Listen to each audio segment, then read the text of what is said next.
Assalamu alaikum.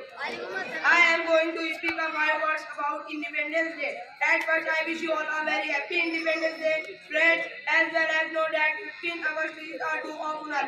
And friends, forward Indian on this day in 1947, India got Independence Day.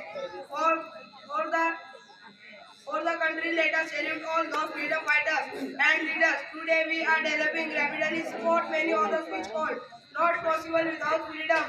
For the country developing progress. Let us all pledge God today to do our best and make our country the best country in the world. Thank you, Jai Hind, Jai Bharat.